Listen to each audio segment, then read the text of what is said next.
Welcome and thank you for tuning in. You are listening to the account with the report for day 438 of the war in Ukraine. Today I have one article I want to point out. All other updates are grouped into the usual situation inside Ukraine, the occupied territories, Russia and Belarus, and the international developments. Before we start the news though, the flashpoints along the front. Bakhmut. Heavy fighting is reported inside the city, however the front does not move much. Footage shared on social media suggests that certain fortified positions and trenches change hands often, littering the surroundings with dead soldiers from both sides.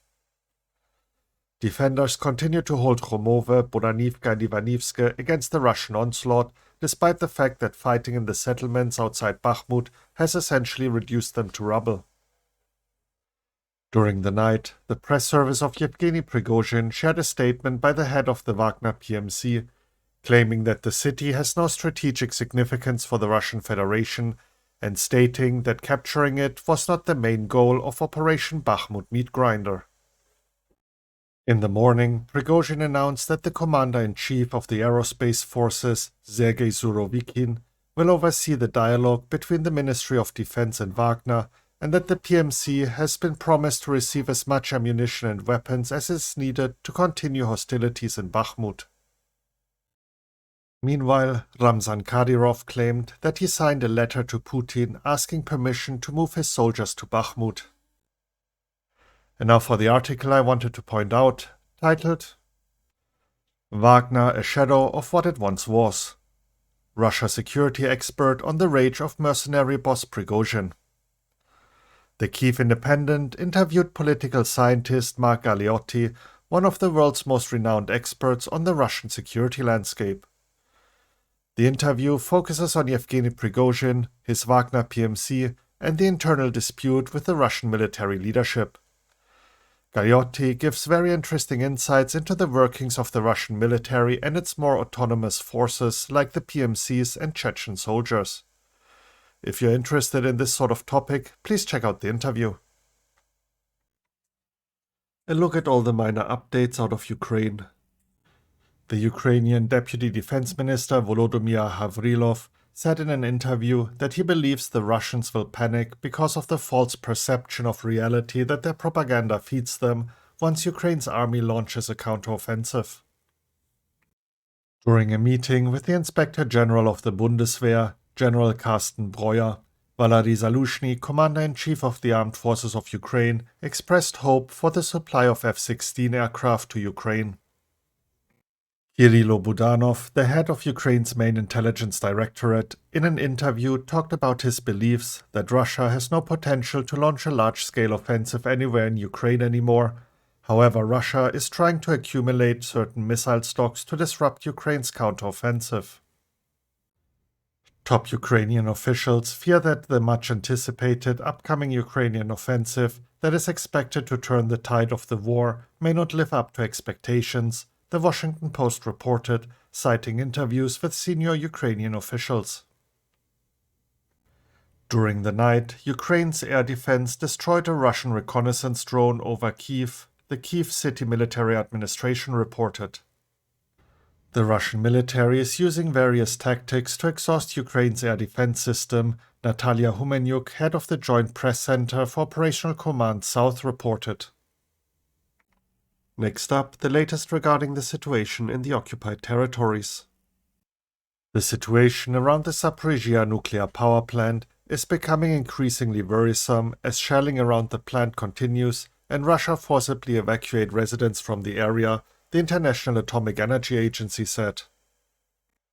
The head of the United Coordinating Press Center of the Southern Defense Forces, Natalia Humenyuk, stated that Russia is evacuating civilians from occupied territories to places close to Russian staging areas in order to use them as living shields. Additionally, the National Resistance Center reported that Russian authorities intend to use the so-called evacuations to additionally conscript residents of the occupied territories of Ukraine.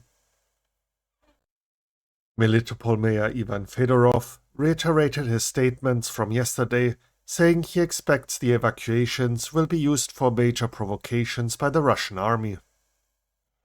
Explosions were heard in occupied Sevastopol, and the occupation authorities claimed drones were shot down overnight. No casualties were reported. The Ukrainian government has not commented on the drone attack. As reported by RIA Novosti news outlet, the Russian Ministry of Defense has claimed that their forces shot down 22 drones over the Black Sea during the night. Moving on to the news updates from Russia and Belarus. Russia currently has 12 warships on combat duty in the Black Sea, 4 of which are missile carriers with a total salvo of up to 32 cruise missiles. Russia's Federal Security Service claimed that its operatives had prevented Ukrainian drones from striking the Severny military airfield in Russia's Ivanovo Oblast. According to the FSB, the Ukrainian intelligence services were planning to target its A-50 airborne early warning and control aircraft. Russia's foreign ministry has accused Ukraine and its Western allies of plotting to assassinate Zakhar Prilepin. This comes amid claims made by the Crimean Tatar partisan movement Atesh that it was behind the attack. Prilepin, meanwhile, stated that he was driving in his car when the explosion occurred to his right under the other front wheel. The Defense Intelligence of Ukraine has warned that Russia may be preparing provocations for Victory Day on May 9th. And to wrap up the news segment, the international developments. Turkey has rejected a proposal by Washington to send S-400 anti-missile defense systems, which Turkey bought from Russia, to Ukraine.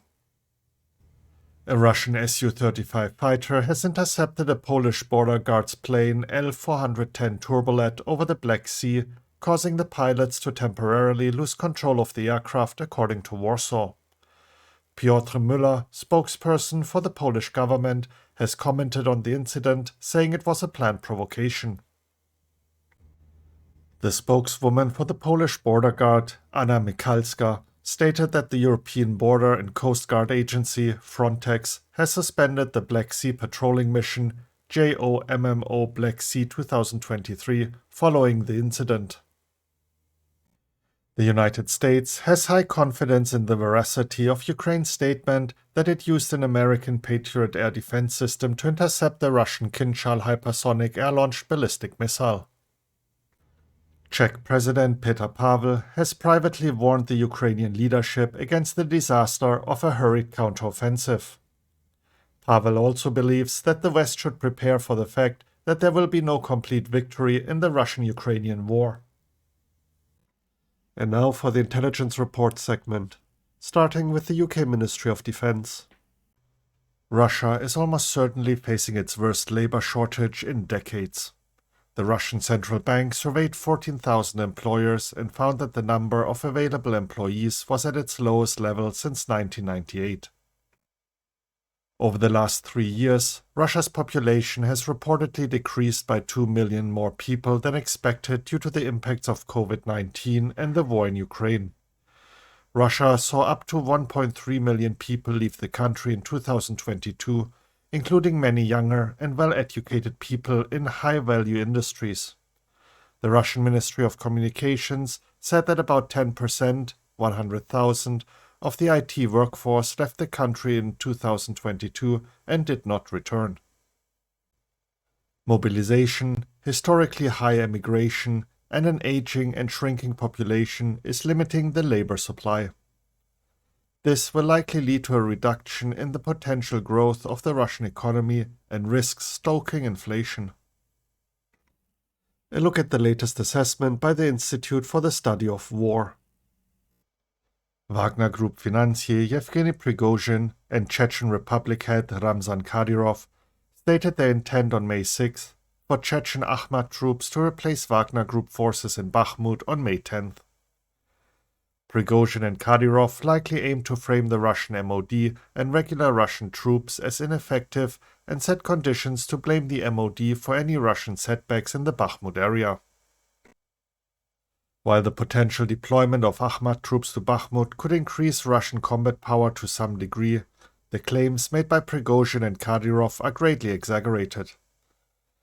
The Russian MOD has yet to respond to Prigozhin and Kadyrov's coordinated posturing about Bakhmut and may have been caught flat-footed by Prigozhin and Kadyrov's statements. At least one individual with claimed but unconfirmed affiliation to the Ukrainian government attempted to assassinate a Just Russia State Duma party co-leader and prominent nationalist voice, Zakhar Prilepin, on May 6th. CNN reported that Russian electronic warfare, EW, jamming has limited effectiveness of Ukrainian HIMARS strikes in recent months. And to wrap up the report, the evening update by the General Staff of Ukraine. During this day, the enemy launched 8 missile attacks. In particular, 2 S-300 missiles hit a civilian enterprise in Balaklia, Kyiv Oblast, as a result of which 5 civilians were wounded. In addition, the occupiers fired 5 Russian Kh-22 missiles at civilian objects in Mykolaiv Oblast and 1 Kh-22 missile at Kherson Oblast without casualties. The probability of launching missile and airstrikes on the entire territory of Ukraine remains high. The enemy continues to focus its main efforts on the Liman, Bakhmut, Avdiivka and Marinka directions. Heavy battles are being fought for the cities of Bakhmut and Marinka. In total, during the day, the enemy carried out 39 attacks. In the Bakhmut direction, the enemy continues to conduct offensive actions. Fighting continues in the city of Bakhmut. The enemy is shelling the city with incendiary and phosphorus ammunition. During the day, the enemy carried out unsuccessful offensive actions in the direction of Khomove, Ivanivske, Chasiv Yar, and Stupochki. In the Avdiivka direction, the enemy carried out offensive actions in the Avdiivka and Pervomaiske districts without success. In the Marinka direction, the enemy continues to attack the positions of the defense forces. Battles continue for Marinka. The Russian occupiers continue to take away looted property from the frontline settlements of the temporarily occupied territories of the Zaporizhia Oblast under the pretext of evacuating civilians. Thus, in Mikhailivka, the evacuation of all property, together with employees of enemy financial institutions in cars stolen from local residents, was recorded. Also, 15 buses arrived in Dnipro-Rudne to evacuate representatives of the Russian Occupation Administration and the so-called People's Militia, together with their families. Servicemen of the Russian occupation forces en masse loot stores with office equipment and steal cars. And that's it for today's report. Should you be interested in details, you can find links to every article I mentioned in the description as usual. If you enjoyed the report and found it informative, please consider sharing it with others and giving me a like. Thank you for tuning in and have a great day. You are listening to The Account. Slava Ukraini.